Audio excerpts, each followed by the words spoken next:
Right now, you're wearing clothes. Obviously. But think about that for a second.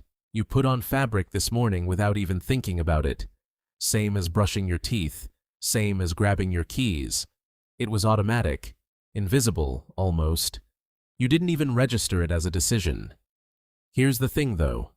That automatic little habit isn't just a habit. It's one of the oldest continuous behaviors humans have ever practiced. Older than writing. Older than farming. Older, in some form, than the modern human face you'd recognize if you saw it walking down the street. Every other animal on this planet grows its own coat. Fur, feathers, scales, built in.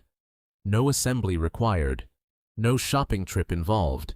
Humans are the one species that looked at its own bare skin and decided, nope, we're making our own.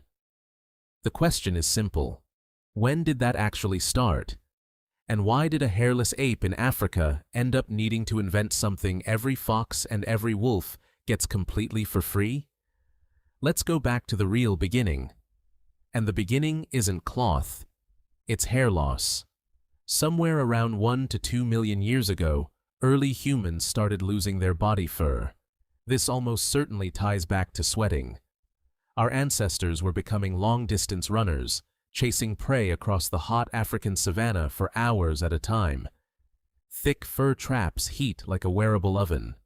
Losing it let humans sweat efficiently and cool down mid-hunt. Genuinely elite survival upgrade. Great trade for a blazing afternoon. Terrible trade for nighttime, when the temperature drops and there's no fur left to trap any warmth at all. So here's the problem humans accidentally engineered for themselves. They evolved their way out of their own insulation.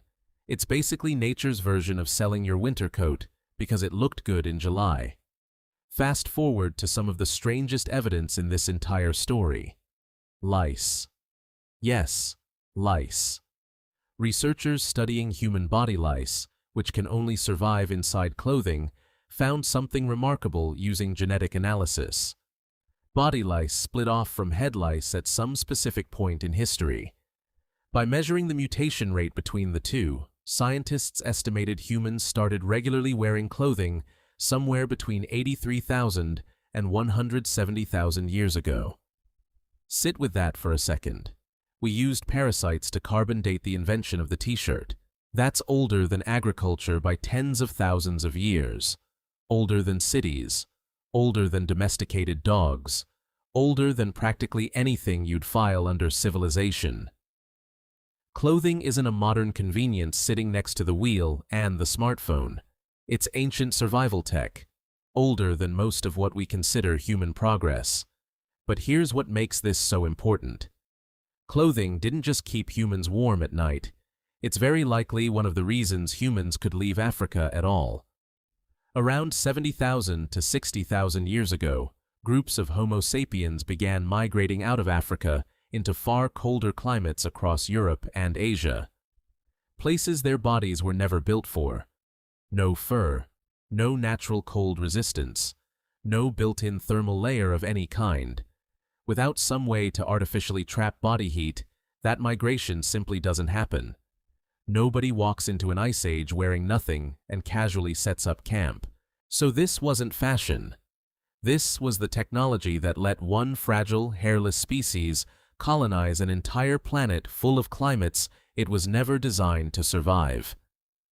Now here's where the story gets genuinely wild. The physical evidence.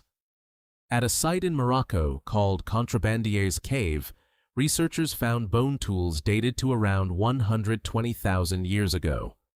The wear patterns match scraping and preparing animal hides. Right alongside them, animal bones with cut marks in patterns specifically used for skinning, not for butchering meat. That's not someone eating dinner. That's someone making a coat. And it gets more specific once you look at who else was doing this. Neanderthals lived through brutal ice age winters in Europe for hundreds of thousands of years. They were also processing hides. But current evidence suggests they mostly stuck to simpler wraps and draped coverings, not tailored, fitted garments. Basically the difference between wearing a blanket and wearing a jacket. Functional, sure. Not exactly cutting edge. Homo sapiens took it several steps further. At a site called Sungir in Russia, dated to around 34,000 years ago, archaeologists uncovered burials containing thousands of ivory beads. They were arranged in precise patterns that mirror stitched clothing, tracing along where sleeves, chests, and leggings would have been. The actual fabric and hide decomposed thousands of years ago. The beads didn't. So we're essentially reading the ghost outline of an Ice Age outfit, preserved entirely by its decorations. Here's the pivot, and it's a big one. This is the exact point where clothing stops being just insulation and becomes something else entirely: identity. Because once humans could sew fitted garments using bone needles that show up in the archaeological record between roughly 40,000 and 60,000 years ago, clothing stopped being purely about survival. It became decorative, symbolic, a way to broadcast status, group identity, even personal style, to anyone else standing around the fire. The needle is arguably as important an invention as the wheel. It gets a fraction of the credit. No documentary specials, no dramatic reenactments, just a tiny sliver of bone, quietly changing the trajectory of the species. So somewhere in that stretch of tens of thousands of years, humans went from "I am cold" to "I am cold," and also "check out my beadwork," which honestly tracks. Humans have never once missed a chance to turn survival into a personality trait. By the time you reach more recent history, woven textiles appearing around 25,000 years ago, based on impressions preserved in fired clay, followed by actual preserved fabric fragments by around 9,000 years ago, clothing had already done its most important job. It kept a hairless, sweat-cooled primate alive through repeated ice ages. It let that primate migrate into deserts, tundras, and mountain ranges its body was never built for. And it gave that primate a way to signal exactly who it was to everyone else in the group, long before language could carry that same kind of information.